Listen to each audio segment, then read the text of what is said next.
and welcome to today's episode of The Sports Break on RVNTV.tv. Sorry we are a little bit behind 9 o'clock. There have been some technical difficulties. You can always count on technology when you need it, of course. Not at all. But it is Friday, so you know what that means. I'm your host, Renee Washington, and of course, joining me today is a special guest. But this special guest, much like last week, is not in the studio with me. I'm sitting here by myself. But we have Terrance Dixon from Richmond, Virginia. He is a videographer down at NBC 12 in Richmond. He also has his own podcast, In the Mix, and he now has just been accepted to work with FM radio for his own new gig. So Terrance, welcome to the show. Hey, thanks for having me. I'm very excited. Yeah, it's nice to have you here. So how about you just talk to us about what your new radio gig is with FM radio? I can't tell you that yet. I really can't. I look good. I can tell you about the podcast, but we just signed the papers. I can't ruin it. All right, we won't spoil it. You guys will have to wait and see what is going on down in Richmond. But you can tell us about your podcast, which is a great podcast with news and sports. Tell us a little bit about In the Mix. Okay, well, basically, the whole concept behind it was that we wanted to give you sports and entertainment at the same time, not just one or the other. So, our little motto is like stay woke, stay trendy, and stay updated in the mix with, a lot of different topics.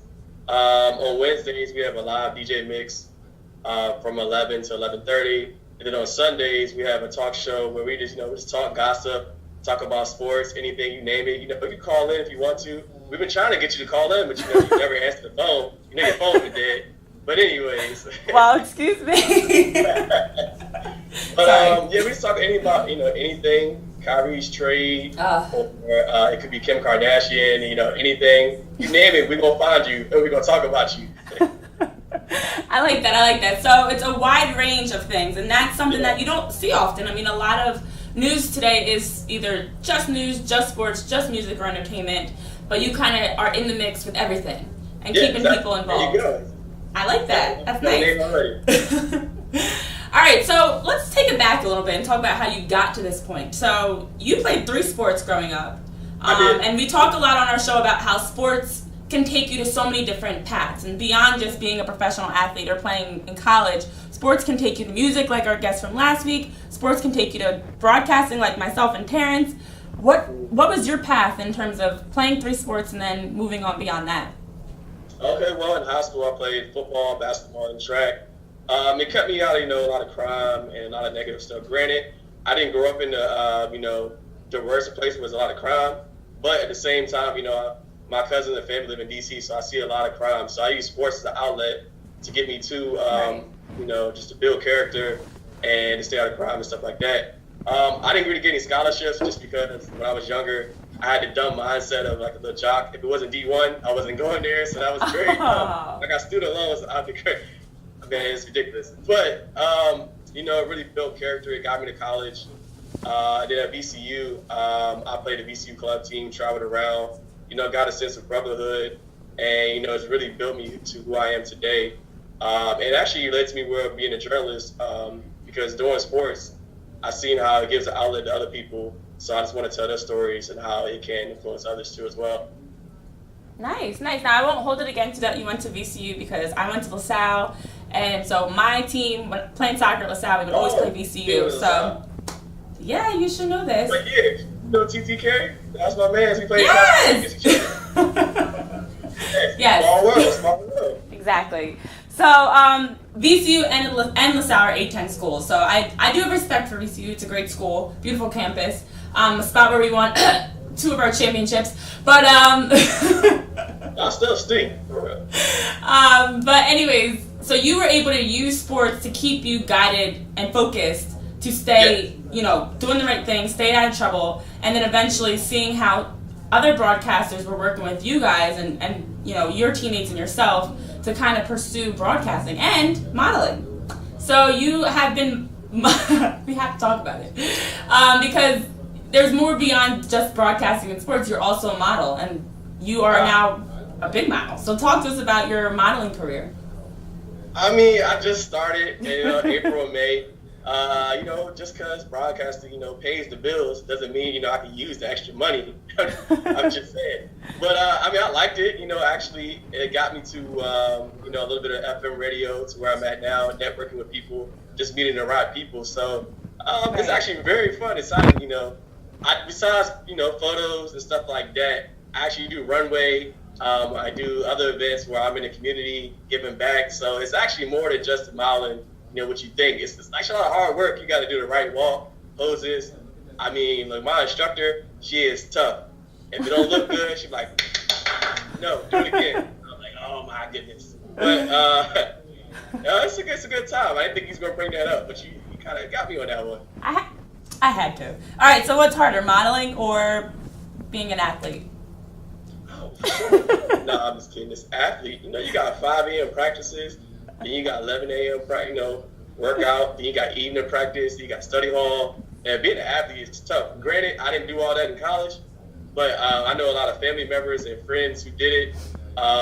You may even know my cousin, my aunt, Debbie Dixon. She's scored the most points in Virginia Union history ever for women. Oh, sounds shout out to her.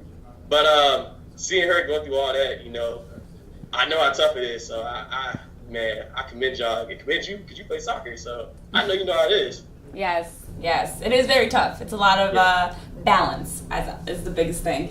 So I was hoping you would say sports because modeling is fun, but it doesn't compare. I mean, I did model myself, but it does not compare to the typical sports schedule. So what's next for you? I mean, you are now accepted into this FM radio gig that you can't tell us about, which is fine. But what's kind of your hopes moving forward as you get farther into broadcasting and journalism? Maybe to make it to satellite radio. Maybe have my own show, maybe on ESPN. Maybe kind of like His and Hers or something like that. They started in their garage, so who knows? Sky's the limit from here. I just really like to own my own thing, be my own boss, and just give other people opportunities, just like someone gave me opportunity. Yeah. And what was last question, not you, then we'll move on. But what was the biggest hurdle that you have faced in getting to where you are now? I mean, nothing that anyone does in life comes easy, and there's something that's a setback, something that's some type of adversity that you have to face to get to the next step. So what's something that you've kind of dealt with along your journey? Probably just finding the right niche and finding the right job. There's always someone telling you your voice is not good, or your look is not good, something about you is not good. So, you apply to a lot of jobs, everyone tells you no. But, you can't get discouraged. It's very easy to get discouraged. I'm not going to lie to you. I just get discouraged all the time. But at the end of the day, someone's going to believe in you. Someone's going to tell you that yes. And then after a while, you can be like, man, all of y'all are just haters. I'm glad someone finally took a chance and believed in me. So right. I think finding the right niche and the right job in the right area, where you fit in and what you're good at is probably like the hardest thing. Nice. So for those of you that are watching, to take a line from Michael Jackson, you are not alone. Sorry, I wasn't ready to sing. But no, seriously, all jokes aside, whatever you're dealing with in your life, whatever adversity you're going through, it is only there to make you stronger. And that's something that you've dealt with and lived and seen, Terrance, and something I know I have too. But you're not alone in whatever your struggle is. And whatever it is that you're trying to get to that final destination, you're going to have some peaks and valleys, you're going to have some struggles, but you'll get there. So we're going to go to a quick break. When we do get back, we're going to stop talking about Terrance and start, you're welcome, and start talking about the NFL, the NBA, and some predictions for what we think is going to happen this season. We'll be right back after this break.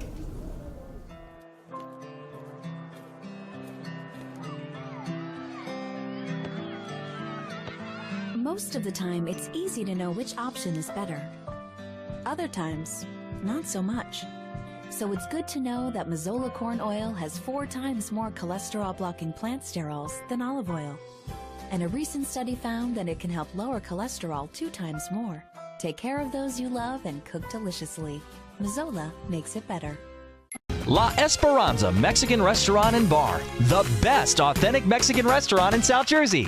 Your friends and family will enjoy the fun and the food, like our staple guacamole, tamales, and ceviche. Our weekday lunch special is just $7.99. We also offer Saturday and Sunday brunch. Enjoy the largest selection of tequilas in South Jersey, Mexican beers, bottle and draft beers, fresh margaritas, and daily beer and margarita specials. La Esperanza Mexican Restaurant and Bar, family owned and operated since 2002.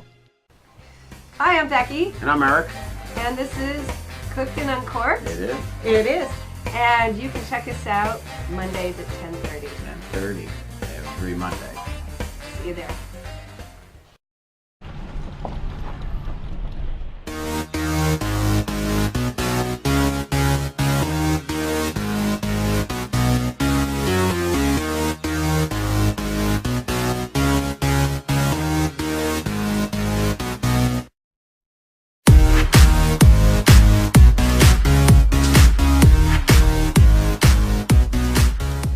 Welcome back to the Sports Break. I'm your host, Renee Washington, and joining me on this Friday is our guest all the way from Richmond, Virginia, Terrance Dixon. We just talked about his sports career, his modeling career, and his work in news and sports down at NBC 12 in Richmond. And now, Terrance, because we have been talking about the NFL, all of the divisions, we went through all 8. We talked about our predictions for how each team is going to do this season. So I have to ask you, in keeping with that theme, who do you think that we're going to see come February in the Super Bowl as the top team? Who's your prediction? Obviously, the Patriots. You can't overlook them. I mean, they got Tom Brady. They just picked up Cooks. They got Gronk coming back healthy. If they can potentially stay healthy this whole season, they might lose one game at that. I'm not a Patriots fan by any means. I hate the Patriots, to be honest. I'm a hater. I hate them just because they're good. That's to be honest. I'm tired of seeing the same team in there. Hopefully, maybe my Redskins can make a jump. Oh, gosh. I know they won't, but hey, look. Each year I have high expectations, but then it goes down by like game 4. And then I cuss out the TV like I'm the coach. But hey, I think the sleepers this year probably could be Tennessee. I mean, okay. They picked up their defense. They picked up a few receivers. This may be a bold statement, but Marcus Mariota, he could be, top 5 runner for MVP. Don't quote me on that. What? He has Eric Decker. They drafted some receivers. They got a good running game. They got a dynamic duo back there. Okay. Their running backs. They got DeMarco Murray and then the former trophy winner, Derrick Henry. So they got a little bit of everything. The team is loaded. The sky's the limit for them, but obviously, can nobody see Tom Brady and his team? Yeah, that's as an Eagles fan, it does pain me to see Eagles. Y'all. All right, you're a Redskins fan, so I don't want to hear it. I feel like our teams are pretty similar in that they disappoint you. You have, if you're the Eagles last year to start off so strong, and then we're like, yes, everyone's on the Wentz wagon. Everyone's thinking this is the year. We have Carson Wentz to lead us, and then they drop off and ended up, 7-9?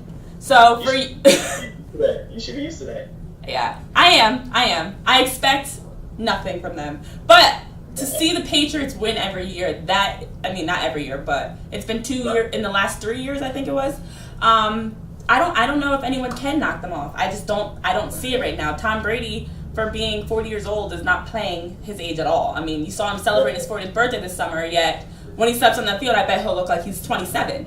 So the hardest thing is nobody can stop them. Their offensive line is strong. Even Gronk not being there in the Super Bowl last year, they were still able to come back and beat the Falcons like that. So I don't know. The Raiders, there are these different teams we've been talking about.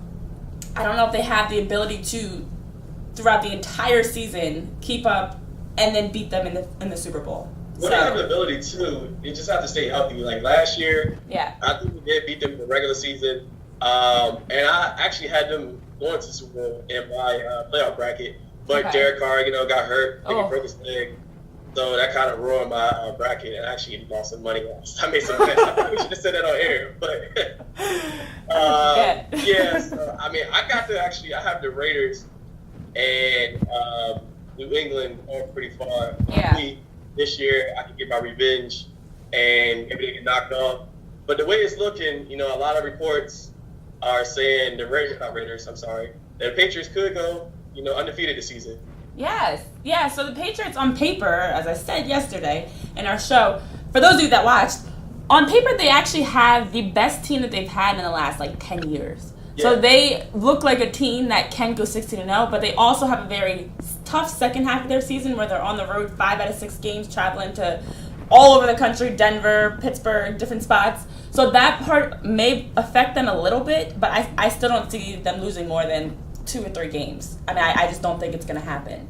And unfortunately, I don't know who else can keep up with them. I mean, watching the Raiders season last year when Derek Carr got injured, to me, it was like, I felt like I got stabbed in the heart. Because that was a team that I was rooting for. Because I gave up on the Eagles. So I was like, all right, who's left that I think can win and has a good chance? And I love the way the Raiders play. I think they're a very exciting team to watch. And then seeing how Derek Carr went down week 16, ooh, that's painful. So if they can stay healthy, who knows? Maybe this is their year to, to knock off the Patriots. Knock on wood. If they don't do it, no one else will. Yeah. In the AFC. Maybe in the NFC, I give out 2 teams. Okay. Maybe 3. One of us hurt me to say this, but the first one is probably Green Bay, because I mean they got Aaron Rodgers. Who's going to stop him? He's amazing, to be honest. Like, he has no team when they get hurt, and he just pulls the wins out from anywhere. Like, he's just good. Then you got I don't really know what to say this because I'm a Redskins fan, but the Cowboys. Really I knew you were gonna say that. I hate to say it. I'm not the Cowgirls. To this day, I'll tell me stuff. But since I'm on TV, I got be honest. Okay. I'm gonna say the Cowboys have a chance, but with Ezekiel Elliott out, a few games, yes, that could mess up that definitely hurts. the season, but the first record. But then again, who knows? They might play good. Then the final team I would say is New Orleans, just because they got Adrian Peterson. The offense, is pretty good, but the defense, they're okay. But with the offense, they have Drew Brees, Adrian. They lost Cooks, but I mean, their offense is still good. It'll probably be a shootout, whoever they play, just because their defense is not the best. But those are only 2 3 teams I will see probably in the NFC East. Maybe taking them down. I'll be lying if I say the Redskins are going there.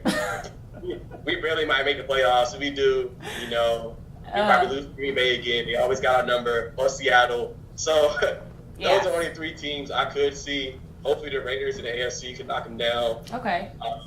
But other than that, I don't really see anyone knocking the Patriots down. Yeah. I like seeing, the underdog come in and win. Right, right. I forgot the Falcons on purpose. Just because, they lost Kyle Shanahan. Yes. And after last year. So. He's a head coach down in San Francisco. So I don't know what they're going to do to rebuild the offense. That's true. All right, well, let's switch gears a little bit because I'm getting tired of talking about the Patriots. And you mentioned the Cowboys, so I'm definitely tired of talking about that. But no, I do agree with you on your football teams. But switching gears into the NBA, there's been a lot going on this offseason. Through the free agency period, through trades, a lot of changes have been made. In fact, the look of the league is completely different. The teams that we saw last year and the teams that were competing for the top of the Eastern and Western Conference are now completely new teams, minus the Cavs and the Warriors. So, given all the changes that have been made, and as of recent with the Isaiah Thomas, Kyrie Irving trade that I love, who do you think is going to be the top team come, the end of the season? That's going to be hoisting up that trophy with Doris Burke. Are the top 2 teams or the championship? All right, I'll give you top 2. It's still going to be the Warriors and the Cavaliers. We can't, we just can't forget how the Cavs have chemistry, even though they traded one of their top players. The rest of the team has chemistry. Losing one player could do a lot for a team, but when you have 2 other superstars on the team, it'll do a lot. And then you can't mention, a lot of people was forgetting this. They gave up Jay Crowder, who's a defensive stopper. A lot of times he guarded LeBron when the Celtics played. Right. But so you add him with Shumpert. Shumpert's not the best, but he plays defense. Strap up. You put him and Crowder on the floor. I mean, man, that's a defensive matchup for anybody that's very tough. And the thing is, that now allows, with Jay Crowder, you don't have to have LeBron guarding Kevin Durant the whole time. You now can have Shumpert on him, you can have Crowder on him, and then that allows LeBron to be able to save some of that energy for doing what he does best. So, I mean, hopefully Isaiah Thomas can get healthy. His hip injury is kind of, to me, it's a little scary because you don't know how he's going to come back. And the Celtics, their training team was unsure if he was even going to get back. Whereas the Cavs are like, we're going to take another look. We're going to, diagnose what we can and figure out what we can do to get him back.